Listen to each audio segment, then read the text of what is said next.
ఏపీలో నామినేటెడ్ పోస్టుల భర్తీ మొదలైంది. 20 కార్పొరేషన్లకు చైర్మన్లను నియమించింది ప్రభుత్వం.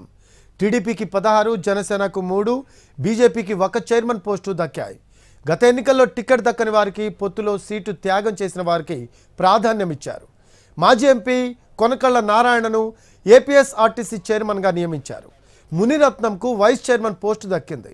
అనకాపల్లి మాజీ ఎమ్మెల్యే పీలా గోవింద్ సత్యనారాయణకు urban finance infrastructure development corporation chairman పదవి దక్కింది. మరో మాజీ ఎమ్మెల్యే మంతెన రామరాజును ఏపీఐఐసి చైర్మన్గా నియమించారు. వక్ఫ్ బోర్డు చైర్మన్గా అబ్దుల్ అజీజ్కు అవకాశం దక్కింది. శాప్ చైర్మన్గా రవినాయుడు, ట్రైకార్ చైర్మన్గా బొరగం శ్రీనివాసులు, హౌసింగ్ బోర్డు చైర్మన్గా బత్తుల తాతయ్య బాబుకు అవకాశం ఇచ్చారు.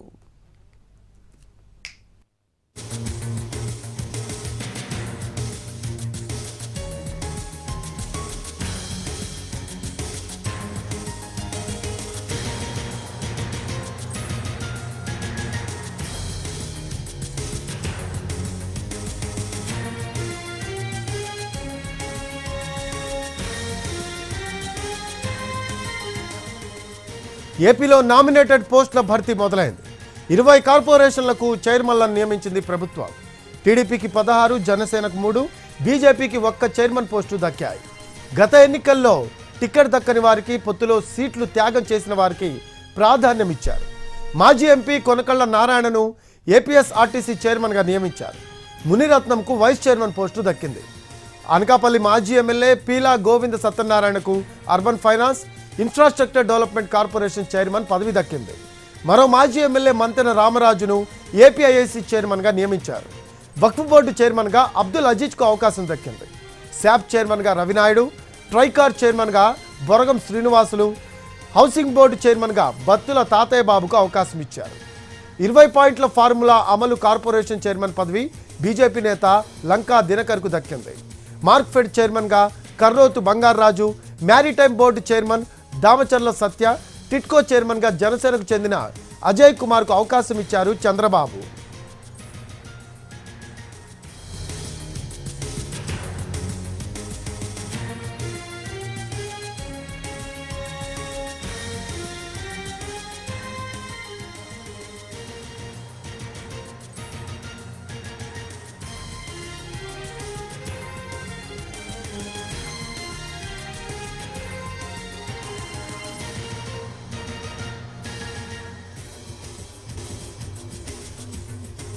దీనికి సంబంధించిన లేటెస్ట్ అప్డేట్స్ మా కరెస్పాండెంట్ పిఎంఆర్ చంద్రశేఖర్ అడిగి తెలుసుకుందాం. లైవ్లో అందుబాటులో ఉన్నారు. చంద్రశేఖర్, మొత్తం 20 కార్పొరేషన్లకు చైర్మన్లను కూటమి ప్రభుత్వం నియమించినట్టు తెలుస్తూ ఉంది. దీనికి సంబంధించి లేటెస్ట్ అప్డేట్స్ ఏంటి?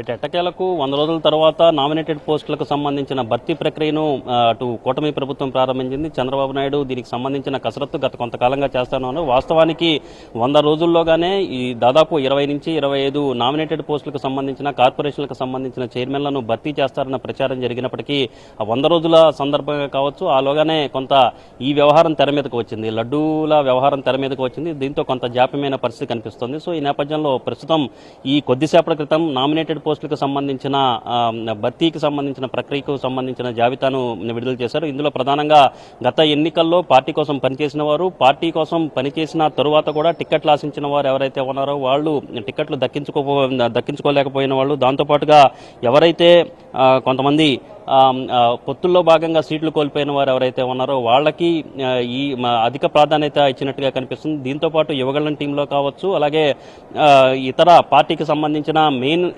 ప్రోగ్రామ్స్లో యాక్టివ్గా పార్టిసిపేట్ చేసిన వాళ్ళకి కూడా అధిక ప్రాధాన్యత ఇచ్చినట్లుగానే మనకు కనిపిస్తుంది. ఈ కసరత్తులో చూస్తా ఉంటే తెలుగుదేశం పార్టీకి మొత్తం 20 కార్పొరేషన్లకు 21 మందిని నియమించారు. వీటిలో తెలుగుదేశం పార్టీకి 16, అలాగే 3 జనసేనకు, 1 బీజేపీకి ఇచ్చిన పరిస్థితి కనిపిస్తుంది. వక్ఫ్ బోర్డు చైర్మన్గా అబ్దుల్ అజీజ్ నియమించారు. అబ్దుల్ అజీజ్ నెల్లూరు రూరల్ నియోజకవర్గానికి సంబంధించిన టికెట్ను ఆశించారు. ఇక్కడి నుంచి కోటంరెడ్డి శ్రీధర్ రెడ్డి టికెట్ దక్కించుకోవడంతో సో ఆయనకి ఇప్పుడు ప్రాధాన్యత ఇస్తూ వక్ఫ్ బోర్డు చైర్మన్గా ఆయన నియమించారు. శాప్ అనిమిని రవినాయుడు చిత్తూరు జిల్లాకు సంబంధించిన వ్యక్తి. అటు యువగళం పాదయాత్రలో కావచ్చు, ఆ తర్వాత నారా భువనేశ్వరి చేసిన నిజం గెలవాలి కార్యక్రమంలో కూడా చాలా కీలక పాత్ర వహించారు. లోకేష్కి సన్నిహితంగా ఉన్న అనిమిని రవినాయుడుకు శాప్ చైర్మన్ పదవి దక్కింది. ట్రైకార్ బురగం శ్రీనివాసులు పోలవరం నియోజకవర్గం నుంచి టికెట్ ఆశించారు బురగం శ్రీనివాసులు, కానీ ఆ జనసేనకు ఆ సీటు వెళ్లడంతో బురగం శ్రీనివాసులు టికెట్ దక్కించుకోలేకపోయారు. ఇప్పుడు నామినేటెడ్ పోస్టుల్లో ట్రైకార్ చైర్మన్ గా బురగం శ్రీనివాసులు నియమించారు. అలాగే ఏపీ మ్యారిటైమ్ బోర్డు పదవిని కీలకమైన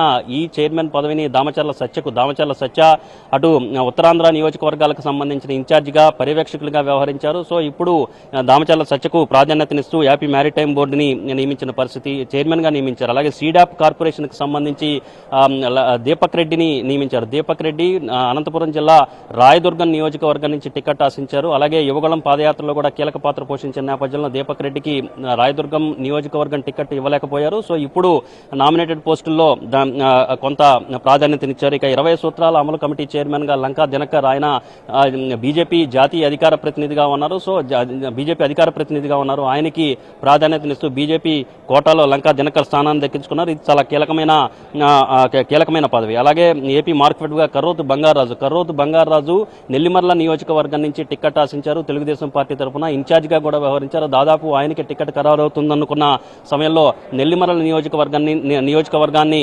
జనసేనకు కేటాయిస్తూ కూటమి నిర్ణయం తీసుకోవడంతో ఆయన టికెట్ దక్కించుకోలేకపోయారు. ఇప్పుడు కర్రోతు బంగారాజుకు న్యాయం చేస్తూ ఆయనకి ప్రాధాన్యతనిస్తూ ఇక్కడ స్థానం కల్పించారు. అలాగే విత్తనాభివృద్ధి సంస్థ మన్నే సుబ్బారెడ్డి, అలాగే ఏపీఐసి చైర్మన్ గా అత్యంత కీలకమైన ఏపీఐసి పదవిని మంతెన రామరాజుకి కట్టబెట్టిన పరిస్థితి కనిపిస్తుంది. మంతెన రామరాజు ఉండి నియోజకవర్గానికి అభ్యర్థిగా ప్రకటించిన తర్వాత రఘురామకృష్ణరాజుకు టికెట్ ని ఎక్కడో చోట అకామిడేట్ చేయాల్సిన పరిస్థితి కనిపించిన నేపథ్యంలో మంతెన రామరాజును తప్పించి రఘురామకృష్ణరాజుకు టికెట్ ఇవ్వడంతో మంతెన రామరాజు స్వచ్ఛందంగానే తప్పుకున్న పరిస్థితి కనిపిస్తుంది. సో ఈ నేపథ్యంలో మంతెన రామరాజుకి ఇప్పుడు కీలకమైన అత్యంత ప్రాధాన్యమైన ఏపీఐసి చైర్మన్ పదవి ఇచ్చారు. అలాగే ఏదైతే ఆర్టీసీ చైర్మన్ గా కొనకళ్ళ నారాయణ బందర్ ఎంపీగా పోటీ చేశారు గతంలో, అయితే ఈసారి బందర్ ఎంపీ స్థానాన్ని కూడా జనసేన కేటాయించడంతో ఆయన పోటీ చేయలేకపోయారు. సో ఇటువంటి కీలకమైన వాళ్లకు త్యాగధనులకు తొలి జాబితాలో అత్యధిక ప్రాధాన్యతనిస్తూ ఈ కూర్పు చేసినట్లుగా కనిపిస్తోంది. రఫీ.